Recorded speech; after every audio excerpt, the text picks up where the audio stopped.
Love is older than the gods. It builds empires, tears kingdoms apart, and bends death itself. These are the love stories that shaped eternity, and the gods who were never the same again. If you want more journeys into the myths of love, passion, and tragedy, don't forget to subscribe and like before we descend into the first tale. Chapter I: Orpheus and Eurydice. Love that couldn't escape death. Love is a fragile flame, and the gods have always. Delighted in testing its endurance, Orpheus, son of the muse Calliope, knew the weight of song better than any mortal or immortal. His fingers brushed the strings of the lyre like a lover's touch, coaxing music that could charm rivers from their course, draw beasts into slumber, and soften the coldest heart. Yet, even his melodies, sweeter than the breath of spring, could not shield him from the cruelty of fate. On the day of his wedding, the fields of Thrace seemed to rejoice with him. Wildflowers swayed in clusters, bending their petals toward Eurydice, as though she were a second sun. The air itself trembled with music, not only from Orpheus's lyre, but from the chorus of pipes, flutes, and voices that joined in celebration. The nymphs of the wood, their hair woven with ivy, danced in circles around the bride, laughing and scattering petals. Shepherds came from distant valleys, their crooks set aside, eager to witness a union so radiant it seemed touched by Olympus itself. Eurydice moved among them with a grace that belonged to the divine. Her eyes caught the light of the sun like polished amber, her lips curved in laughter, and when her hand slipped into Orpheus's, the world seemed hushed, waiting for the song he would play for her alone. "My heart beats in your hands," she whispered to him when the noise of revelry dimmed. "For a moment, and mine in yours," Orpheus replied. His thumb traced the delicate bones of her fingers. "No god, no shadow, no silence will take you from me." It was a vow spoken in innocence, not knowing how swiftly it would be tested. As the wine poured and the feast grew loud with cheer, Eurydice wandered toward the meadow's edge, with her companions, gathering blossoms to weave into her crown. The grasses whispered in the wind, bees stirred lazily among the petals, and the sky arched wide with golden promise. She stooped to pluck a lily, laughing at some jest, when the stillness broke. A serpent slid through the grass, bronze scales catching the light, its tongue flicking, tasting the air. Before her companions could cry warning, its body uncoiled with sudden violence. Its fangs sank into the tender flesh of her ankle. The laughter died in her throat. A scream rose, sharp and ragged, then faltered into a gasp as the venom burned its way into her blood. She staggered, clutching at the flowers in her hand, petals scattering as her knees buckled. The revelers turned too late. Orpheus, drawn by her cry, dropped his lyre and rushed to her side. He gathered her in his arms, pressing his hands against the wound, as if his touch could force life to remain. "Eurydice, no, not now, not today's. Stay with me," he pleaded, voice trembling with disbelief. Her gaze sought him, blurred with pain, yet soft with the remnants of love. Her lips parted, shaping his name, though the sound never reached him. With a shuddering breath, the light faded from her eyes. The crown of flowers slipped from her hair, scattered among the trampled grass. The music of the feast was silenced. The nymphs wept openly, their faces streaked with "Love is a fragile flame, and the gods have always." Delighted in testing its endurance, Orpheus, son of the muse Calliope, knew the weight of song better than any mortal or immortal. His fingers brushed the strings of the lyre like a lover's touch, coaxing music that could charm rivers from their course, draw beasts into slumber, and soften the coldest heart. Yet, even his melodies, sweeter than the breath of spring, could not shield him from the cruelty of fate. On the day of his wedding, the fields of Thrace seemed to rejoice with him. Wildflowers swayed in clusters, bending their petals toward Eurydice, as though she were a second sun. The air itself trembled with music, not only from Orpheus's lyre, but from the chorus of pipes, flutes, and voices that joined in celebration. The nymphs of the wood, their hair woven with ivy, danced in circles around the bride, laughing and scattering petals. Shepherds came from distant valleys, their crooks set aside, eager to witness a union so radiant it seemed touched by Olympus itself. Eurydice moved among them with a grace that belonged to the divine. Her eyes caught the light of the sun, like polished amber. Her lips curved in laughter, and when her hand slipped into Orpheus's, the world seemed hushed, waiting for the song he would play for her alone. "My heart beats in your hands," she whispered to him when the noise of revelry dimmed. "For a moment, and mine in yours," Orpheus replied. His thumb traced the delicate bones of her fingers. "No god, no shadow, no silence will take you from me." It was a vow spoken in innocence, not knowing how swiftly it would be tested. As the wine poured and the feast grew loud with cheer, Eurydice wandered toward the meadow's edge with her companions, gathering blossoms to weave into her crown. The grasses whispered in the wind, bees stirred lazily among the petals, and the sky arched wide with golden promise. She stooped to pluck a lily, laughing at some jest, when the stillness broke. A serpent slid through the grass, bronze scales catching the light, its tongue flicking, tasting the air. Before her companions could cry warning, its body uncoiled with sudden violence. Its fangs sank into the tender flesh of her ankle. The laughter died in her throat. A scream rose, sharp and ragged, then faltered into a gasp as the venom burned its way into her blood. She staggered, clutching at the flowers in her hand, petals scattering as her knees buckled. The revelers turned too late. Orpheus, drawn by her cry, dropped his lyre and rushed to her side. He gathered her in his arms, pressing his hands against the wound, as if his touch could force life to remain. "Eurydice. No, not now, not today. With me," he pleaded, voice trembling with disbelief. Her gaze sought him, blurred with pain, yet soft with the remnants of love. Her lips parted, shaping his name, though the sound never reached him. With a shuddering breath, the light faded from her eyes. The crown of flowers slipped from her hair, scattered among the trampled grass. The music of the feast was silenced. The nymphs wept openly, their faces streaked with tears. Shepherds lowered their heads. The fields themselves seemed to darken, as though the sun had been pulled behind a veil. Orpheus clutched her body, his white robes soaked in the dust of the meadow. He pressed his forehead to her hair, whispering promises, prayers, and denials all at once. His lyre lay abandoned beside him, mute, as if it, too, had succumbed to grief. That night, no fire burned in the village. The wine soured in its cups. The guests departed quietly, carrying home only the memory of a joy shattered too soon.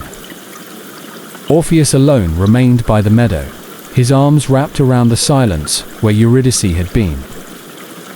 The days that followed blurred into one long lament. Orpheus wandered aimlessly through the valleys, his lyre pressed to his chest. When he plucked the strings, the sound that emerged was no longer of celebration, but of mourning, a cry carved into melody. The notes spoke of laughter silenced, of lips stilled, of hands grasping only air. The mountains bent their heads to hear. Rivers slowed their currents, forming still pools. Wolves, lions, and bears, who should have torn him apart, lay down at his feet, eyes heavy with sorrow. Even the trees leaned closer, their leaves trembling in sympathy. So deep was his lament that Olympus itself stirred uneasily. Apollo, who had gifted Orpheus his lyre, closed his eyes in pity, knowing that no god could heal such a wound. Artemis paused in her hunt to listen. Athena's heart, tempered with wisdom, stirred with sorrow. Only Hades, seated upon his dark throne, felt no surprise, for he alone knew how final the silence of death must be. Yet Orpheus, broken though he was, did not abandon hope. "If my song can move beasts and rivers," he whispered into the wind, "then it will move even the dead. I will find her. I will not yield her to shadow." And so began his descent into the underworld. The path downward was treacherous, winding through caverns and rivers of stone. Darkness pressed close, swallowing all light. Yet Orpheus's song did not falter. Each note glowed faintly, illuminating his way, until even the shades, who lingered in the gloom, were drawn to follow him. At the banks of the Styx, Coron hesitated. Never before had the ferryman paused in his duty. Yet the lament that spilled from Orpheus's lyre stirred even his withered heart. Without a word, he allowed the mortal to step aboard and carried him across the black waters. Cerberus, the three-headed hound of Hades, bared his fangs when Orpheus approached.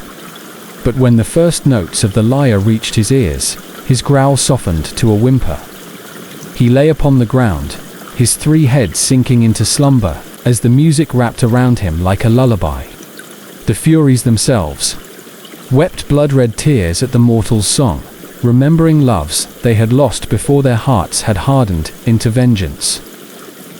Shades clustered around him, hollow eyes gleaming with the faint spark of memory.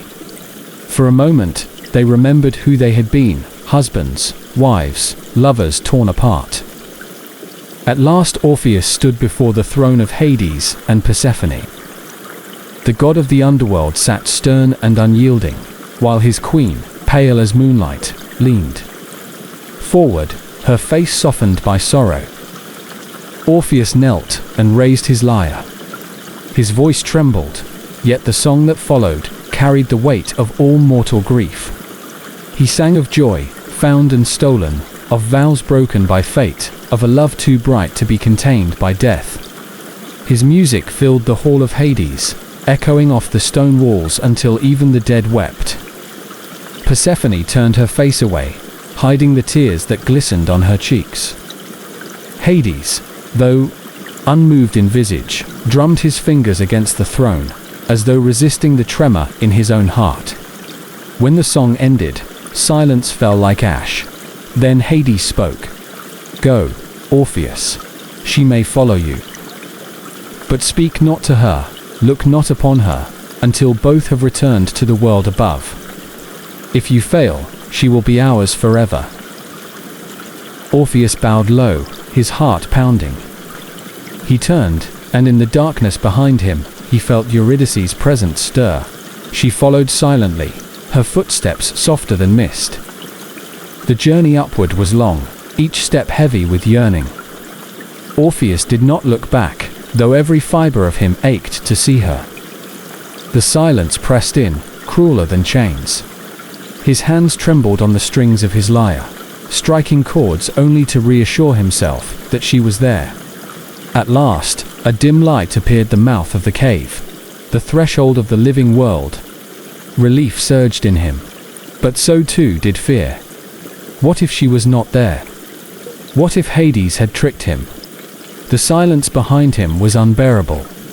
And so, as the first rays of sunlight kissed his face, Orpheus faltered. He turned. There she was, pale, radiant, eyes wide with love and sorrow. For a heartbeat, joy and grief mingled in him. But even as his eyes drank her in, her form dissolved like smoke in the morning air. She reached toward him, lips shaping his name, then vanished into the darkness below. "No!"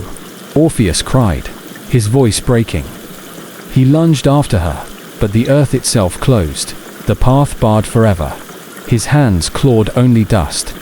He fell to his knees at the cave mouth, his lyre clattering beside him. The sun above shone mercilessly, but he felt only cold. Eurydice was lost to him a second time, and this loss was final. Orpheus did not rise from the cave's mouth for a long time. The world above went on the wind, shook the leaves, birds darted between branches. The river sang its ancient tune, but none of it touched him. His gaze was fixed upon the black seam of earth that had swallowed Eurydice, as though he might will it to open once more. When at last he staggered to his feet, he did not return to the revelry of men. He wandered. His lyre hung at his side, and every step was marked by its voice. The music he played was no longer for joy or feasts. It was mourning carried upon the air, a grief so pure that even the stones seemed to listen. The shepherds who once begged him for songs now fell silent as he passed. Crops bent their heads, flowers closed their petals. Rivers slowed their rush to hear the lament of a man who had lost love twice over. In the mountains of Thrace, Orpheus became a ghost among the living. He spoke little, and when he did, it was to the memory of Eurydice. He sang only to the sky, his voice rising through clouds, as though it might reach her in the underworld. Women of the valley came to him, drawn by the beauty of his face, his hands, his music, but he turned them all away. None can replace her, he said, when they pressed their pleas. Eurydice is the song of my heart, and without her, no music is whole. Some wept and pitied him. Others grew bitter, for rejection, when faced with such beauty, turns easily to anger. Among the Maenads, the wild women of Dionysus's refusal burned like insult. They had given themselves to the god of wine and frenzy, yet Orpheus spurned them for a shade, a memory. To them, it was not grief, but arrogance. One night, when the moon was high and the air heavy with the scent of grapes crushed underfoot, the Maenads gathered in drunken rage. They danced in wild circles, their hair loosed, their eyes gleaming with madness, their cries echoed through the hills. He denies us. He denies life for the dead. He scorns the gifts of Dionysus. Orpheus, seated upon a rock, strummed his lyre beneath the stars. His song was soft, sorrowful, meant for no ear but the one who could no longer hear it. But the frenzy of the Maenads could not be stilled. His music wrapped around them, gentling for a moment their rage, but Dionysus's fire roared louder. Within them, they tore branches from trees, hurled stones, shrieked with fury. The first stone that struck him fell harmlessly, silenced by his melody. But more followed, and his lyre could not still them all. A jagged shard split the air, catching his brow. Blood streamed down his face. Still, he played, fingers moving with desperate devotion. He called, not for mercy, but for Eurydice, hoping his last song would carry to her. Then the Maenads fell upon him. Their hands were claws, their teeth bared. They tore his flesh, broke his bones, until his lyre was stilled at last. His body, broken, was cast upon the river Hebrus. But even as the current carried him away, his severed head still whispered her name, Eurydice. His lyre drifted beside him, strings sighing in the wind, until both were borne out to sea. The gods, who had watched in silence, did not forget him. Apollo, mourning the sun who had honored him with every note, lifted the lyre into the heavens, setting it among the stars, where its song would never fade. The constellations turned, and mortals who gazed upwards saw the shining shape and remembered Orpheus's love. In the underworld, Persephone approached her husband. "He has suffered enough," she whispered. Twice denied her, torn by grief, slain by madness. Let him find her now, and Hades, though stern, nodded. Once, when Orpheus's shade drifted into the realm of the dead, Eurydice was waiting. She came to him not in sorrow, but in joy, for no god could part them any longer. They embraced, shadows within shadow, and though the living world might call it silence, in the underworld, their reunion was a song no mortal ear could hear. Yet their story did not fade. Poets sang it in hushed tones, minstrels carried it across the seas, and every lover who feared loss found themselves reflected in Orpheus and Eurydice. It was not only a tale of grief, but of devotion so fierce it defied gods and death itself. Some said the lesson was not to doubt, not to look back. Others said it was to accept fate with bowed head. but those who truly listened to the song knew otherwise. Love such as theirs was not meant to be easy, nor to endure without trial. It burned against the dark, fragile, yet defiant, a flame that even death could not wholly consume. And so Orpheus and Eurydice remained not merely as shades in Hades' hall, nor as names on mortal tongues, but as the echo of every song sung in longing, every prayer whispered for a lost embrace. Their story lived in the silence between notes, in the spaces where grief and beauty intertwined. For though Orpheus could not bring her back, and though Eurydice could not follow him into the sunlit world, their love endured in a realm untouched by gods. It endured in memory, in music, in the unending cry of the human heart, that no distance, no silence, no shadow is too deep for love to reach. Chapter 2: Isis and Osiris, devotion that rebuilt a god. Egypt was young, yet already eternal.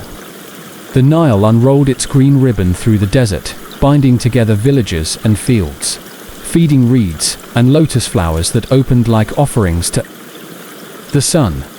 Beneath Ra's gaze, Egypt flourished, its people giving thanks to the gods who walked among them, shaping both destiny and flood. At the heart of this golden age stood Osiris. His skin glowed with the vitality of the black earth after the flood. His eyes shone with wisdom, and his voice was as steady as the river itself. Crowned with the white Atef crook and flail in hand, he ruled not with tyranny but with balance. Fields yielded in abundance, trade flourished, and justice was measured with fairness. To his people, he was not merely a god, but the embodiment of Ma'at, truth, order, harmony. At his side was Isis, radiant as the star Sirius that heralded the floods. She was both sister and wife, a union that entwined the divine into unbreakable wholeness. Her magic was vast, her cunning unmatched, but it was her devotion that made her feared and revered. She was the throne itself, the mother of kings, the breath of protection. Together, they formed a unity so complete that Egypt itself seemed to rest upon it. Songs rose in the temples.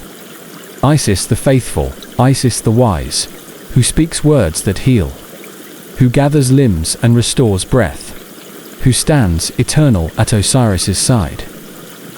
But no golden age is without shadow. In the hall of Ra's children, there was one who brooded against Osiris's reign. Set red-haired and red-skinned, lord of desert storms and barren places, burned with envy.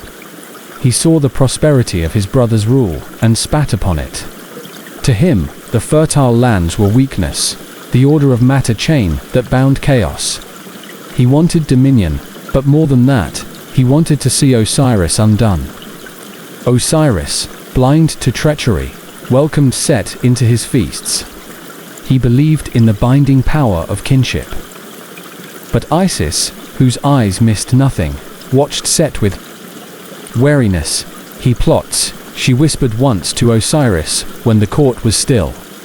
Her husband smiled, laying a gentle hand upon her wrist. He is my brother. Envy gnaws, but blood binds. He will not betray me.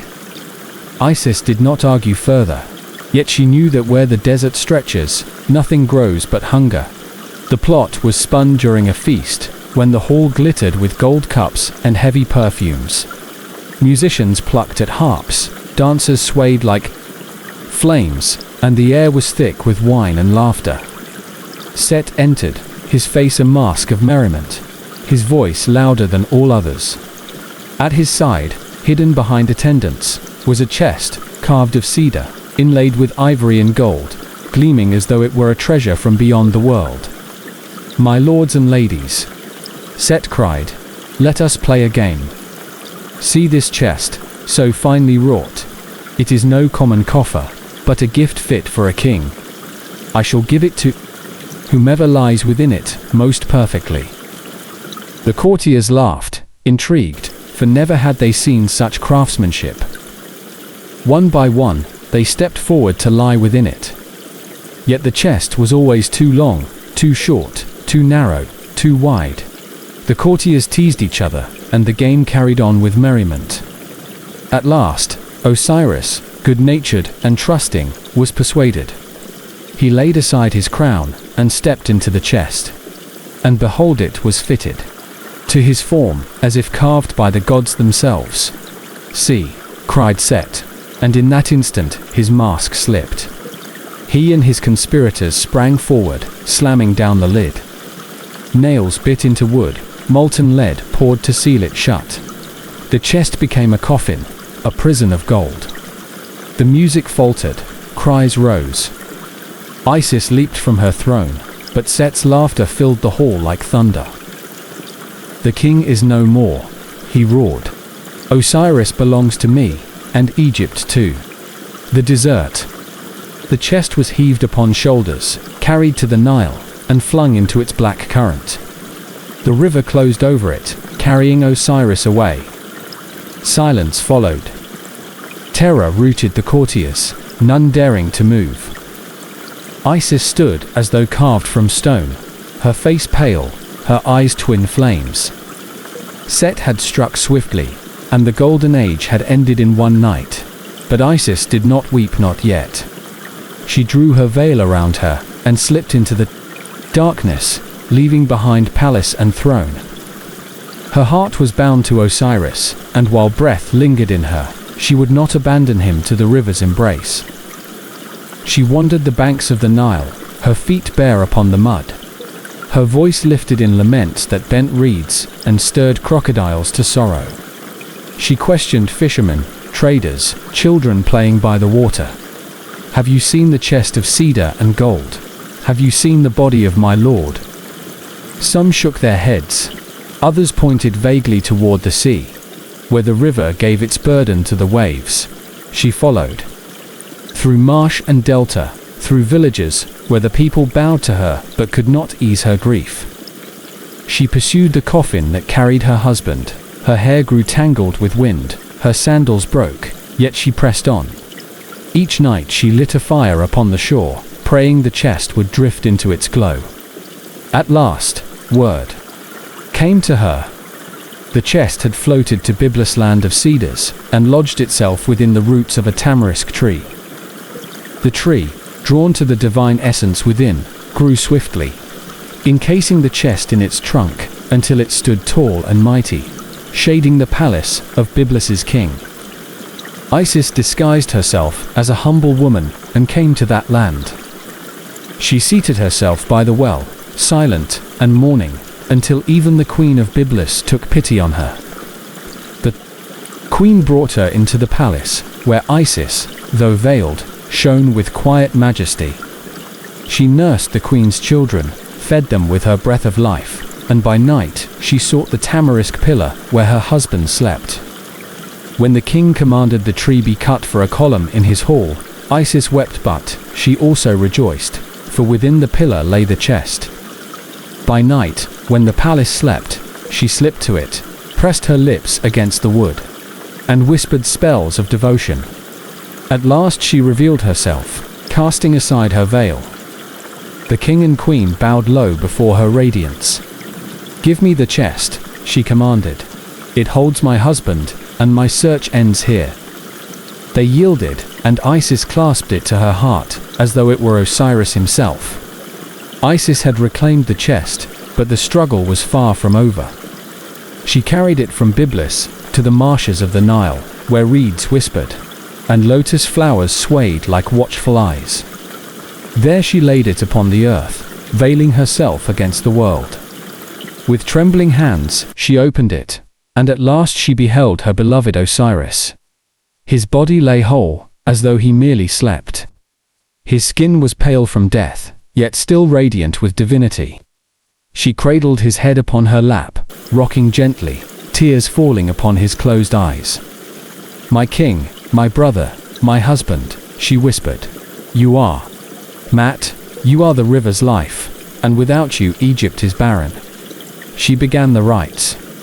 With words of power, she sang hymns to Ra, to Thoth, to Anubis, weaving spells of preservation. Her voice trembled with grief, yet rang with command. For Isis was not merely a mourner.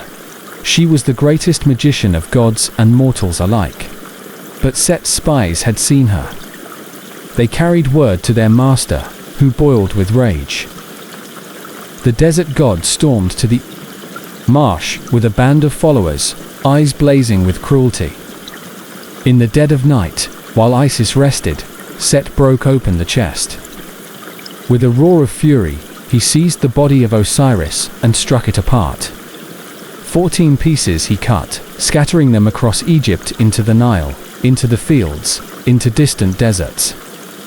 Let her search now, he spat. Let her mourn forever, for never shall he be whole again. The followers of Set fled with the pieces, casting them into secret places. The chest lay empty, stained with blood.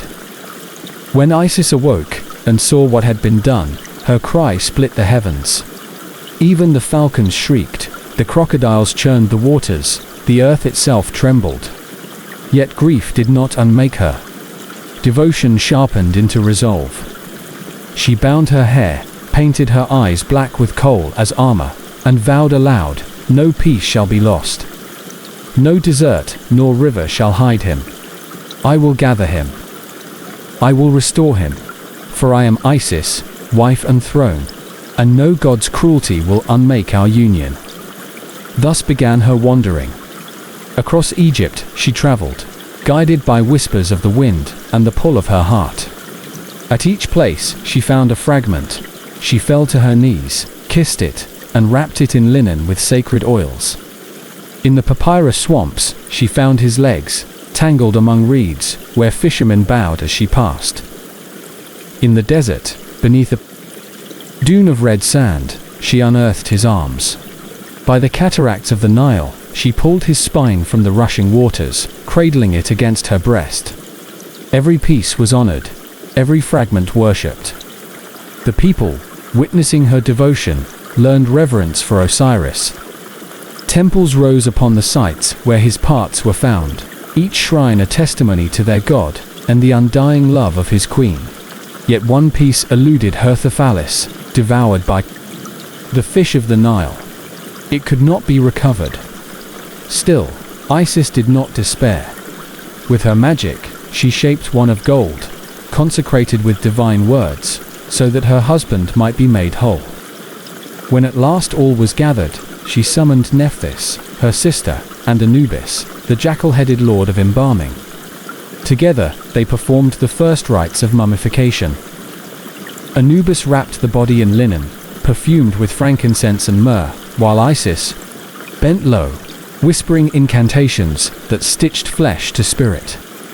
Her wings, great, radiant wings of the goddess, spread above the body, fanning the breath of life. In the stillness of night, Osiris stirred.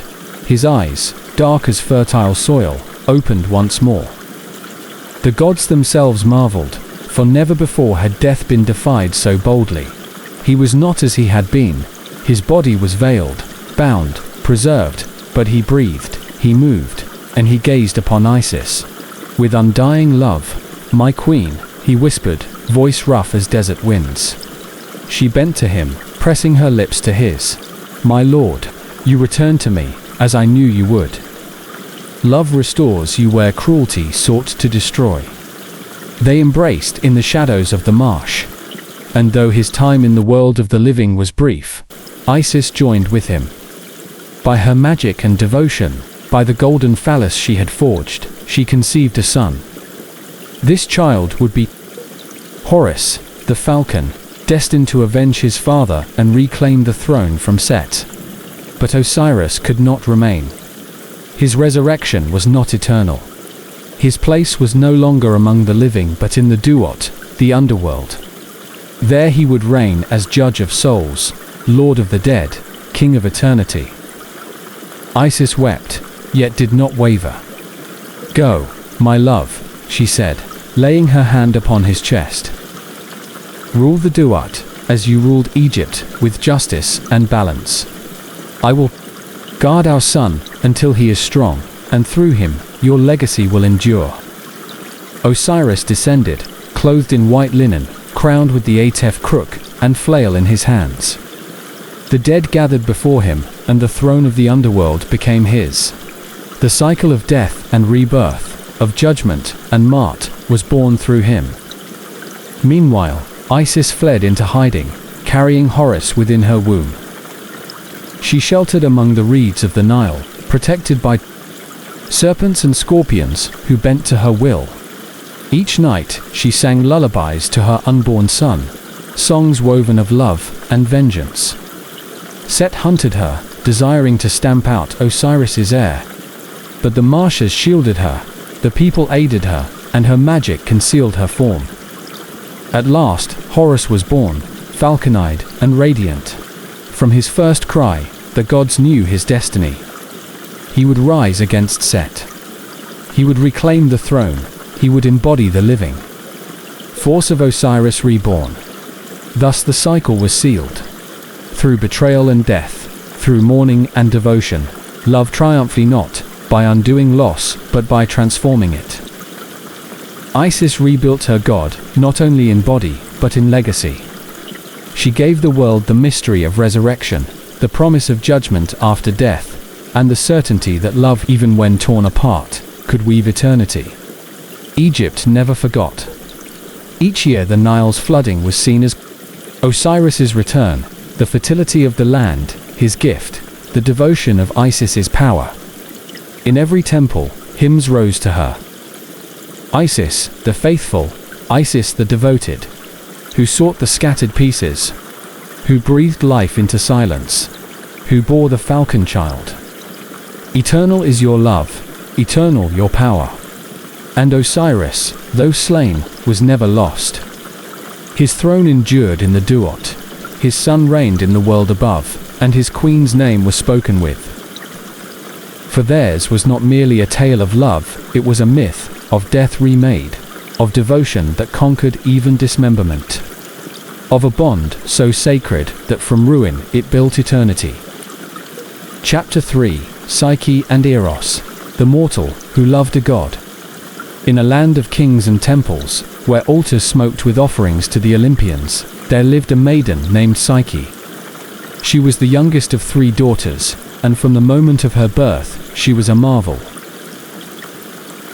Her beauty outshone the painted idols, her gentleness humbled priests, her radiance drew songs from poets.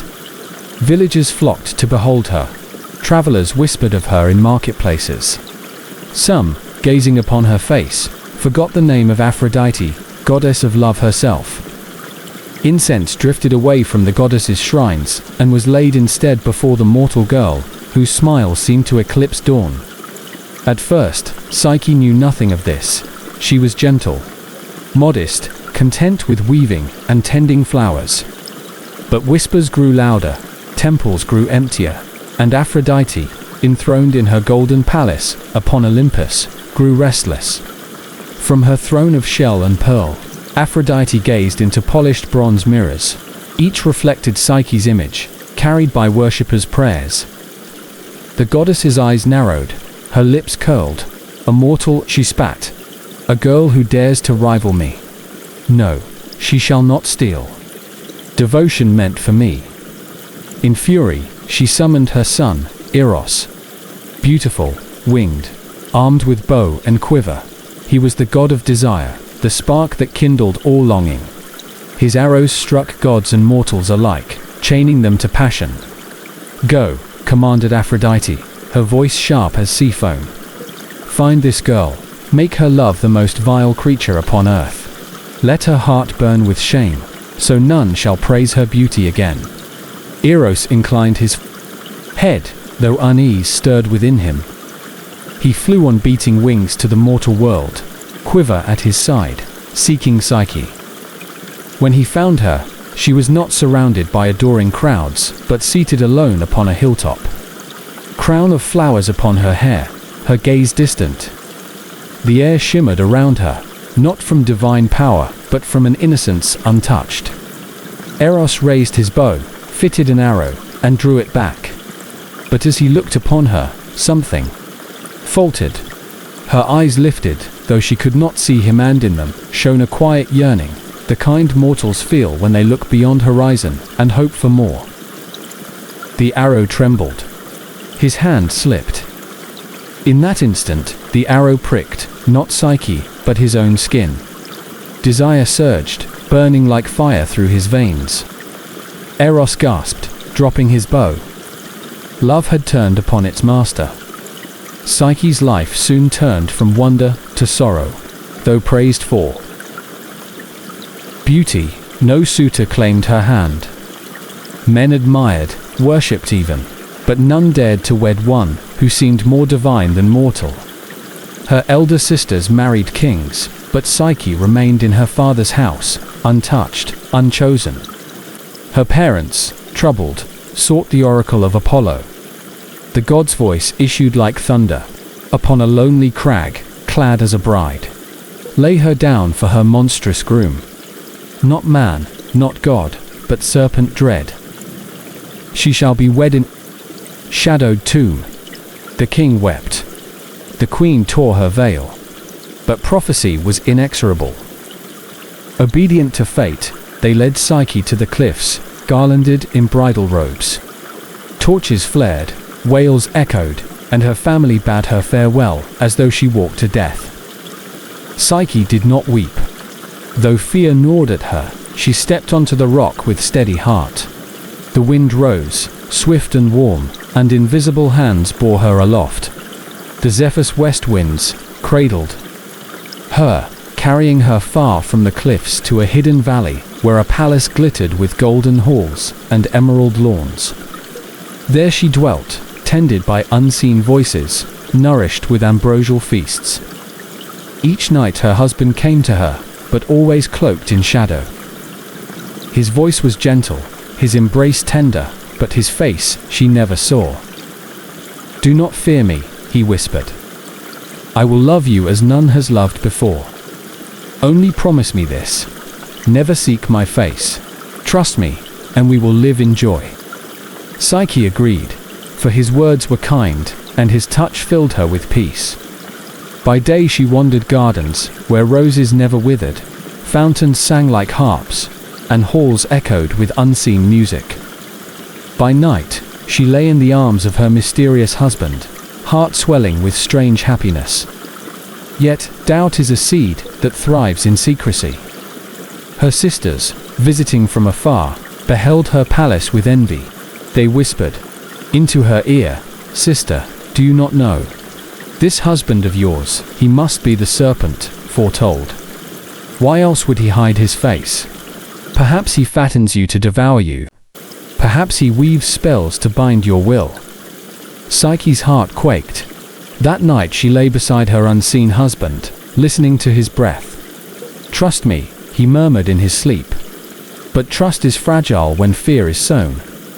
At last, unable to resist, Psyche took a lamp and a dagger.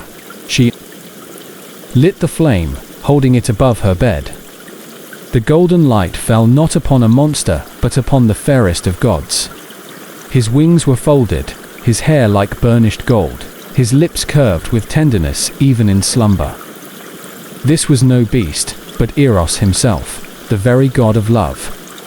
A sob escaped her throat. In wonder she bent close, gazing at him. But as she leaned nearer, a drop of oil spilled from the lamp, hissing upon his shoulder.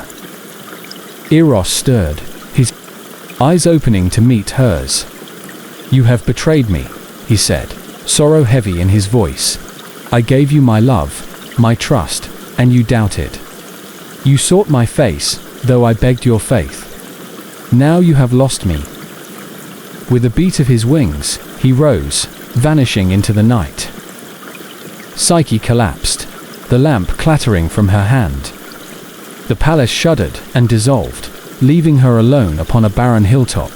The grass blackened, the sky empty, her sisters. Voices echoed with laughter in her memory, and her heart broke within her chest.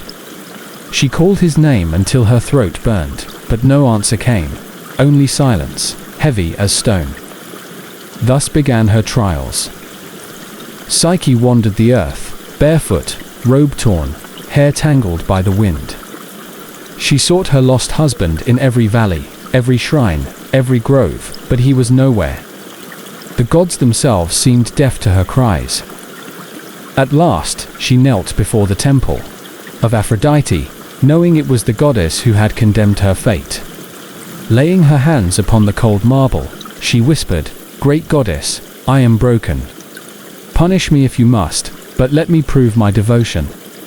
Give me a task, anything, that I may earn forgiveness and find my love again." Aphrodite heard. Descending in brilliance, she stood above Psyche, radiant and terrible. Her smile was cruel, her eyes mocking. "So," she said, "the little thief of beauty dares to beg. You would seek my son, whom you have betrayed.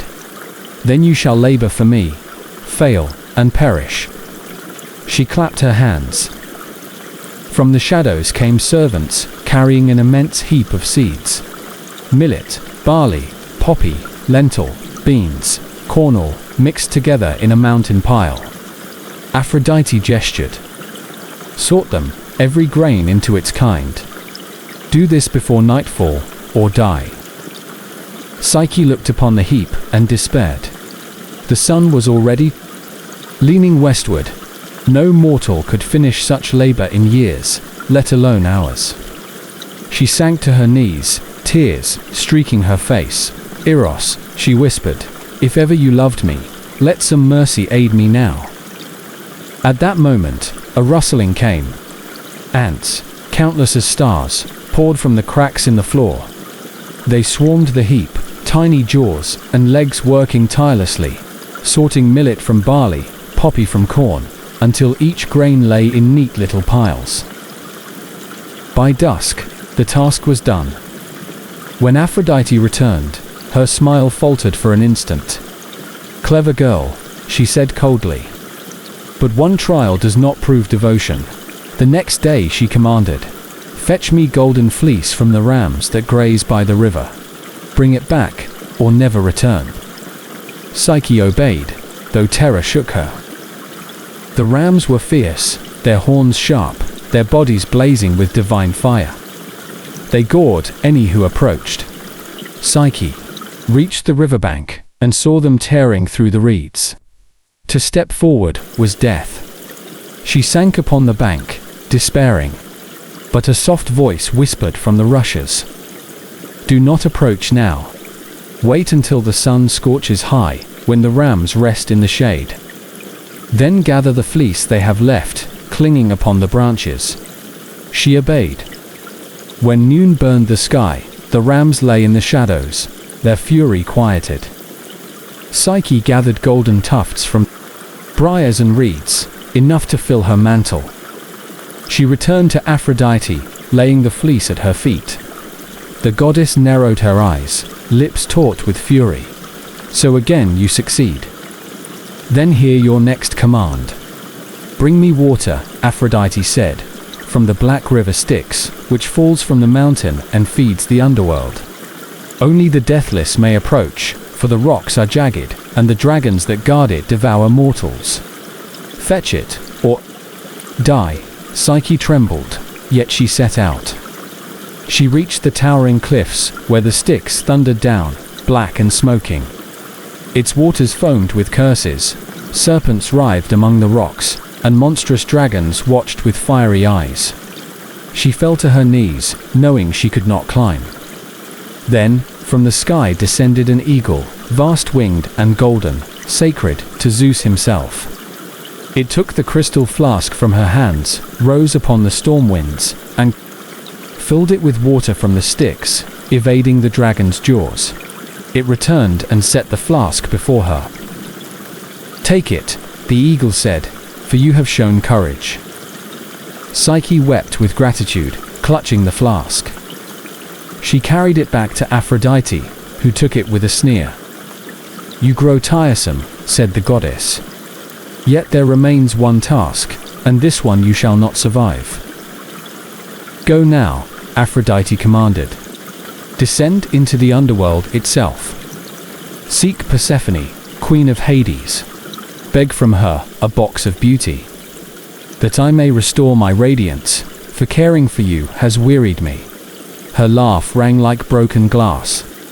"Bring it back, and perhaps you may live." Psyche bowed her head. Her heart faltered, for to descend into the underworld was to walk into death. Yet she went, for love pressed her onward. Guided by secret voices, she followed the hidden path. She carried barley cakes and coins, as was taught by sages. At the gates of Hades, she gave the ferryman Charon his coin, and he rowed her across the Black River. She offered the cakes to Cerberus, the three-headed hound, who swallowed them and let her pass. Deeper she went, through halls of shadow, where the dead drifted like mist. At last she came before Persephone, pale queen of the underworld, enthroned beside her husband. Psyche bowed low and begged. "Lady Aphrodite commands, may grant me a portion of your beauty, that I may deliver it in this box." Persephone regarded her with pity. She took the casket, filled it with her essence, and returned it. "Go in peace, mortal," she said, "and may your devotion guide you." Psyche retraced her steps, giving the second cake to Cerberus, the second coin to Charon, until she emerged once more into the daylight of earth. At last, the box lay in her hands. Yet temptation stirred. She thought, "If I bring this beauty to Aphrodite, she will use it to mock me further. Why not open it? Why not take a little for myself, to make me fair enough to win Eros again?" Her hands shook. She lifted the lid, but the box did not hold. Beauty it held sleep, heavy and black. A vapor rose and closed over her eyes. Psyche fell upon the road, pale, motionless, locked in death-like slumber. It was then that Eros, healed of his wound, searched for her. His longing had burned since their parting, and at last he defied his mother, breaking free of her palace. He flew over mountains and seas until he found Psyche lying upon the earth, the box fallen beside her. With trembling hands he lifted her, brushing the sleep from her eyelids with the tip of his arrow. Her chest stirred, her breath returned, and her eyes fluttered open. She saw him, her god, her husband, and tears flooded her cheeks. "Eros," she whispered. "Foolish one," he said, though his voice was tender. "Did you not know my love was eternal? Even your trials could not unbind it. You have suffered, but now you are mine again." He kissed her, and his wings enfolded her. Together they rose, higher and higher, until they reached Olympus. There, before the gods, Eros pleaded with Zeus. "Father of heaven," he said, "this mortal has endured every trial, braved death itself, for love of me. Let her be my wife openly. Grant her the ambrosia of immortality, that she may sit among the gods." Zeus, moved by their devotion, consented. He gave Psyche a cup of ambrosia, golden and sweet. She drank, and her mortal flesh shone with divine light. Wings sprouted from her back, radiant as her husband's. "Behold," proclaimed Zeus, "Psyche is goddess now, immortal bride of Eros, let none deny their union." Even Aphrodite, though her pride was stung, could not oppose the will of Olympus. She relented, though bitterness lingered in her gaze. Thus, Psyche and Eros were wed among the gods. Their love, once shadowed by secrecy and betrayal, now blazed openly, eternal and divine. In time, Psyche bore a daughter, voluptuous pleasure child, of love and soul, embodiment of joy itself. And mortals, hearing the tale, remembered that even in betrayal, love may endure, that even through death, devotion may rise, and that the soul, for Psyche's name means soul, is ever bound to love. Chapter 4. Hades and Persephone. A marriage that created the seasons. The meadow was alive with spring. Anemones swayed, narcissus gleamed white against emerald grass, and laughter drifted like birdsong among the daughters of Oceanus. In their midst wandered Persephone, the maiden daughter of Demeter, goddess of the harvest. She was young, radiant, her hands gathering blossoms, her heart untroubled. Her hair glowed in the sun, her eyes reflected the sky, and the earth beneath her feet seemed to quicken with every step. All who beheld her felt the innocence of budding life, the promise of growth, yet unfulfilled. She was Kori the maiden yet, to be bound by fate. Among the flowers, a single bloom drew her gaze. A narcissus, dazzling, its petals luminous, as if steeped in divine fire. Persephone bent to pluck it. The earth groaned. The ground split open, a chasm yawning black beneath her. From its depths thundered hooves, the rattle of iron wheels. A chariot burst forth, drawn by sable horses, driven by Hades, lord of the underworld. His crown gleamed, his cloak streamed with shadows, his eyes burned with intent. Before Persephone could cry out, he seized her. His arms were iron, his grip unyielding. She struggled, reaching upward, but the chasm swallowed her, and the earth closed once more. The meadow lay silent, the flower crushed in her hand. Her companions screamed, scattering in terror, but no mortal strength could undo what had been done. The world above remained, but Persephone was gone. Her cry, echoing faint, reached her mother, Demeter, far away. The goddess, who tended fields and orchards, felt her heart wrench as though a thread were severed. She dropped her sickle, her hands trembling, and cried aloud, "Persephone, my child." Demeter searched, through forests, over mountains, across rivers, she roamed, torch in hand, night and day.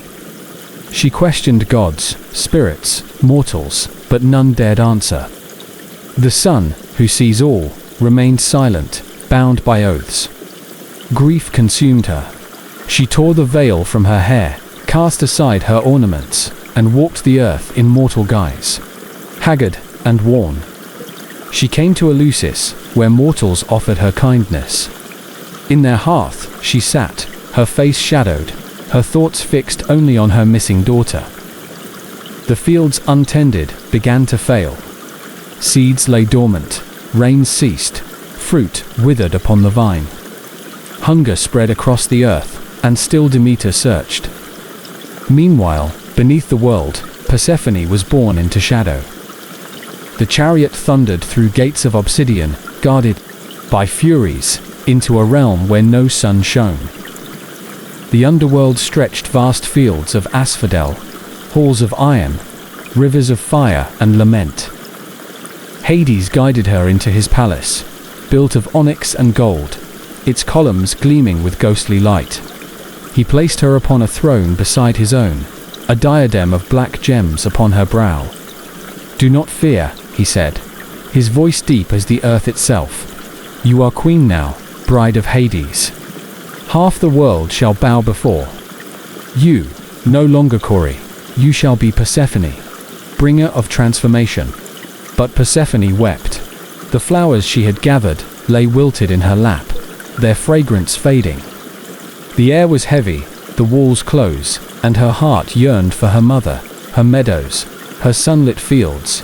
Though servants came with platters of fruit and bowls of wine, she turned away.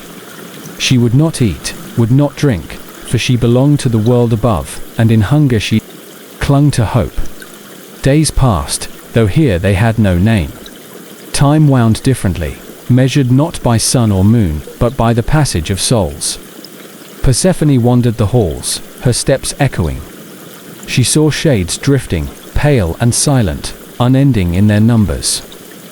Some reached toward her, as though her presence stirred memory of light. She pitied them. She spoke gentle words, laid hands upon their shoulders, and where she passed, the air warmed. Slightly, even in shadow, she bore the breath of spring. Hades watched. His stern face softened, though he spoke little. He had seized her, yes, but he was not cruel. He gave her jewels, silks, crowns of obsidian, yet none pleased her. It was her sorrow he desired to melt, yet her gaze ever turned toward the unseen heavens. Still, he was patient. He believed time itself would weave bonds where force could not. Above, Demeter's grief deepened into wrath. She approached Zeus, king of the gods, her brother. "Return, my daughter," she demanded, her torches blazing. "Command, Hades, release her, or I will destroy this world. Mortals shall starve, their prayers shall cease, their altars grow cold. If Persephone is not restored, earth itself will wither." Zeus frowned, thunder rolling in his voice. "Sister, you threaten too much. Hades is also my brother, lord of a realm no less rightful than ours, yet the cries of mortals reach even me. I shall send Hermes, swift messenger, to bargain." So Hermes, wing-footed, descended to the underworld, his staff shining. He stood before Hades and spoke. "By command of Zeus, release the maiden. The earth mourns, Demeter rages, mortals die. Without them, no altars shall burn, no sacrifices rise. Restore her, lest the balance fail." Hades listened, his gaze steady. "She is my wife," he answered, "yet if fate demands, she may go. Still, one law binds all. Any who partakes of food in this realm belongs to it." "Has she eaten?" All eyes turned to Persephone. She lowered her head. She had resisted long, but once, weakened by hunger, she had taken fruit from a silver dish. 6 seeds of a pomegranate, sweet and red as blood. Hermes' eyes darkened. Then the bond is sealed. She has tasted the food of the dead. Hades' lips curved. Faintly, so it is. She may return, but not wholly. Part of her remains mine. When Demeter beheld her daughter again, she rushed forward, arms wide, tears flowing. They embraced long, their cries mingling, the earth itself sighing with relief. Where their feet touched, flowers sprang. Where their tears fell, rivers quickened. Yet joy faltered when the truth was told. Persephone had eaten the seeds. The law was unbreakable. Part of her year, she must dwell with Hades in the underworld, part she might spend with her mother above. Demeter's face grew ashen, but she could not undo it. The bargain was struck. For 6 months, Persephone would walk beneath the sun, and for 6, she would reign below. Thus the cycle began. When Persephone rose from the underworld, the earth awakened, buds swelling, fields greening, harvests ripening beneath Demeter's joy. But when Persephone descended, Demeter wept, and the earth grew barren. Leaves fell, frost hardened the soil, mortals huddled in cold. So came the seasons, spring and summer in reunion, autumn and winter in loss. Persephone was no longer Kore, the innocent maiden. She was twofold, daughter of Demeter, goddess of green earth, and queen beside Hades, ruler of shadow. In her duality, the world found rhythm, life and death, growth and decay, joy and grief. And though her heart was torn between 2 realms, she bore her fate with quiet strength. For in every return there was parting, and in every loss the promise of return. The tale of Persephone might have ended their daughter torn, mother grieving, husband claiming what he had seized. Yet myths do not rest in stillness. They unfold, deepening with meaning as the seasons roll. For Persephone herself began to change. At first, she mourned in the underworld, her face pale, her hands folded, her voice no louder than a whisper. But the shades who drifted near her throne saw something stir in her. They, who had known nothing but despair, felt, in her presence, a faint warmth. Persephone walked among them, her bare feet leaving traces of grass where none should grow. She stooped to comfort mothers, clutching children who would never again draw breath. She listened to kings who once commanded armies, now reduced to shadows of dust. To all she offered, not promises, for none could leave, but presence. Where once they drifted aimless, now they gathered nearer, as though her sorrow joined theirs, binding them in silent fellowship. Hades watched her with eyes unreadable, In his realm, nothing changed. Rivers flowed as they always had, black waters of Styx and Acheron. Cerberus guarded the gates, Furies shrieked their punishment. Yet Persephone brought with her an essence that altered the air itself. He had stolen her, yes, but in time he saw he need not force her to be queen. She was becoming it. Above, the pattern began. Each spring, when Persephone returned, Demeter's joy poured across the land. Wheat rose tall, orchards swelled, vines dripped heavy with fruit. Mortals rejoiced, praising the goddess of harvest, blessing her daughter's presence. But when Persephone descended once more, Demeter's grief spread. Like frost, the world grew brittle, fields lay bare, animals huddled through winter's dark. So the people came to understand the cycle. They prayed not for unbroken abundance, but for return. They lit fires in winter, chanting for Persephone's ascent, and welcomed her each spring with garlands and songs. Through her rhythm, mortals learned patience, endurance, the hope within waiting. In the underworld, Persephone began to see what she had once refused. The pomegranate seeds she had eaten, 6, red as drops of blood, were not merely accident, they were bond. Each time she remembered their taste, she felt a stirring, a tether not of chains, but of roots. She stood before the tree of shadows, deep in Hades' garden, where no light had ever touched. She placed her hand upon its bark, and felt the echo of those seeds, the juice that had bound her. The tree quivered, and from its branches sprouted blossoms, pale as bone. It was then Persephone understood. Her fate was not theft alone. She was part of both worlds now. When she rose to her mother, she carried with her the richness of the underworld, the reminder that every spring must be born from winter's dark. And when she returned to Hades, she bore traces of the sunlight, softening the halls of iron. Her duality was no curse, it was power. One day, as she sat upon her throne, beside Hades, she turned to him. "You took me," she said quietly. "You did not ask. You tore me from the fields, from my mother, from light. For this I hated you." Hades met her gaze, his voice low. "I know. And yet," she continued, "I have eaten of your fruit. I am bound here, not by your will, but by mine. For though you seized me, I chose to taste. In that choice, I am not your prisoner, I am queen." Hades inclined his head, and for the first time a shadow of respect crossed his face, not for a possession, but for a partner. So Persephone's reign began in truth. She walked the fields of Asphodel. She judged with fairness alongside her husband. She spoke with Hermes when he descended to guide souls.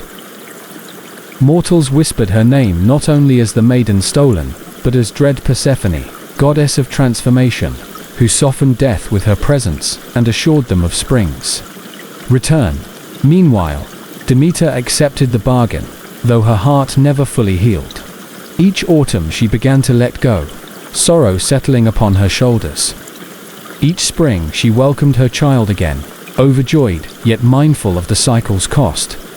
The bond between mother and daughter became sacred to mortals. They founded mysteries in Eleusis, secret rites where initiates learned that death was not end, but passage, overseen by the queen who had known both worlds. To Persephone, they prayed for safe journeys, for rebirth, for assurance that after the barren cold, there would always be green again. Thus the myth endured, not as tale of theft alone, but as the eternal story of cycles, light and dark, joy and grief, life and death, loss and return. Persephone was no longer Kore the maiden. She was queen of shadows, daughter of harvest, seed of renewal, and the world bore her rhythm forever. When flowers bloom, remember her rising. When leaves fall, recall her descent. For in every ending, she waits with promise of return.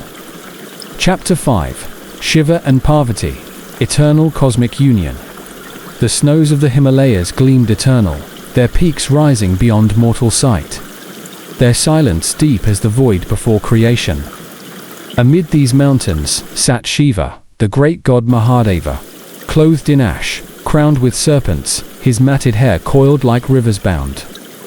In storm, upon his brow burned the third eye of fire. In his hand, the trident, he sat, unmoving, absorbed in meditation, his breath the pulse of universes.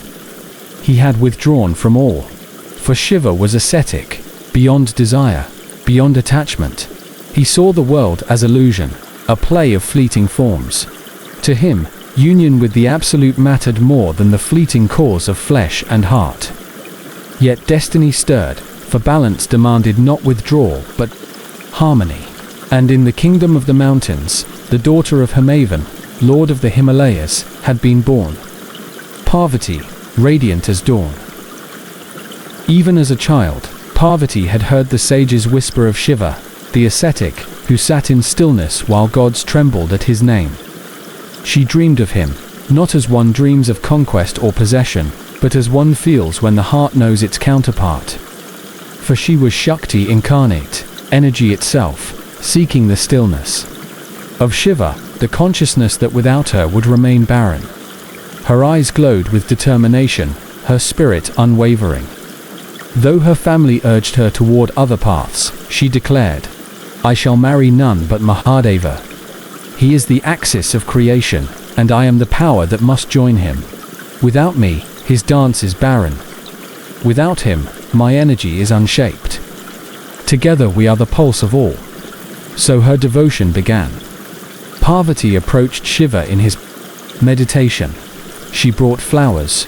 She spoke sweet words. She sang hymns. Yet he did not stir. His eyes remained closed, his mind fixed upon the void. "Great Lord," she whispered, bowing before him, "hear me. I am Parvati, daughter of the mountain. My love is steadfast, my will unyielding. Accept me, and together we shall bring balance to worlds." But Shiva did not answer. His silence was vaster than oceans, his indifference colder than the peaks themselves. Still, she did not falter. She returned each day, offering fruits, garlands, her devotion growing ever stronger. She served him, though he seemed not to see. She waited through long winters, through rains, through the scorching sun. The gods above watched with awe, for never had love seemed so patient, so relentless. Yet Parvati knew devotion alone would not move the ascetic who had transcended desire. To win him, she must prove not her beauty or her sweetness, but her strength, her ability to meet him where he was, in austerity, in fire, in stillness. So she withdrew into the forest. She shed her ornaments, clothed herself in bark, and began her tapasya, her penance. Days passed into months, months into years. She stood upon one foot, arms raised in prayer. She ate only leaves, then only water, then nothing but the air. Her body grew thin, yet her spirit blazed brighter than the sun. She endured heat, cold, hunger, storms, never wavering, her mind fixed upon Shiva. Her austerities shook the heavens. Flames of her devotion rose like a beacon, dazzling even the gods. The sages whispered, "This is no mortal maiden. This is Shakti herself, energy incarnate. She alone can match Shiva." Meanwhile, Shiva remained unmoved, but others feared. For long ago, God of love, had once dared disturb Shiva's meditation. With his arrows of desire, Shiva's third eye had opened, and had been reduced to ash. Since then, all trembled to awaken his passions, yet the cosmos needed balance. Without Shiva's union with Parvati, creation itself hung incomplete. So the gods gathered and approached Shiva, pleading, "Great Lord, accept her. Without you both joined, the universe falters. Consciousness without energy is void. Energy without consciousness is chaos. Together, you are wholeness. Do not deny the balance of existence." But Shiva only smiled faintly, his eyes still closed. If she is indeed my counterpart, let her devotion endure. If her tapasya equals eternity itself, then perhaps the balance you seek shall arise. Parvati's penance deepened. Her father Himavan wept to see her so frail, yet she refused comfort. This is the path, she told him. To win him, I must become as vast as his silence, as enduring as his meditation. At last, after years upon years, her tapasya blazed like the sun itself. The mountains trembled, rivers roared, the gods themselves bowed before her fire. She had become not merely maiden, but goddess revealed. Shakti, in her purest form, and Shiva, in his meditation, felt it. Through the stillness of his void came a warmth, a steady presence that matched his vastness. He opened his eyes at last, and before him stood Parvati, no longer mortal daughter, but goddess, radiant, her form glowing with devotion. She bowed, Lord, I have come not to disturb, but to join. Without you, my energy is formless. Without me, your stillness is barren. Together, we are dance and silence, fire and ash, seed and soil. Accept me, for this is the will of the cosmos. Shiva regarded her, and for the first time, his stern face softened. Parvati, you are Shakti. None but you could have endured such austerities. None but you could meet me as equal. You are not seeker, you are counterpart. You are half of me, as I am half of you. Without you, I am incomplete. Thus the ascetic's heart stirred. The gods rejoiced. The mountains resounded with song. The rivers gleamed brighter. For union was near, and through it, the universe itself would be steadied. Yet their marriage was not merely the joining of man and woman, nor God and goddess. It was the fusion of principles, eternal, Shiva, the still, the destroyer, consciousness beyond form, Parvati, the active, the mother, the energy that brings creation into being. Together, they would become the pulse of existence itself. The day of their union dawned not in mortal reckoning, but in cosmic rhythm. The Himalayas trembled with song, as devas, rishis, and elemental beings gathered to witness what was not merely a marriage, but the balancing of creation itself. Himavan, lord of the mountains, adorned his daughter with garlands of celestial blossoms, each petal radiant with the fragrance of eternity. The river Ganga flowed brighter that day, tumbling from the heavens, coiling through Shiva's locks, like a crown of water. The sky became a vast mandapa, its vault painted with stars. Parvati, resplendent, approached the place of union. She wore no jewels, but the glow of her tapasya, no ornaments, but the fire of her devotion. Beside her, Shiva stood in ashen tiger skin, serpents coiled upon his arms, his presence both fearsome and serene. Together, they embodied paradox, beauty and austerity, gentleness and wrath, creation and dissolution. The sages intoned mantras. The flames rose. The gods bowed, for this was no ordinary rite. It was the wedding of stillness and movement, of silence and sound, of void and energy. When Shiva took Parvati's hand, the worlds quivered. From their clasp flowed a current that reached sky and sea, mountain and plain, star and atom. For in their union, all dualities merged. Their marriage was celebrated in songs that echoed across universes. Narada strummed his veena, the Gandharvas sang, the Apsaras danced. Even the fiercest of beings bowed in reverence, for they knew that through this joining the wheel of time was secured. Yet the essence of their union was not the rite alone, but the dance that followed. For Shiva, lord of dissolution, rose with his bride, and began the Tondavada cosmic dance. His foot struck the earth, and worlds trembled. His arms moved, and galaxies spun. From his matted locks poured rivers. From his trident flashed lightning. He was destruction and renewal, chaos and order. Parvati, beside him, moved as Lassi, the dance of grace. Her steps softened his fury. Her gestures wove beauty into his terror. Where his foot shattered, hers healed. Where his fire consumed, her touch revived. Together their dance was balanced, the rhythm that sustains all existence.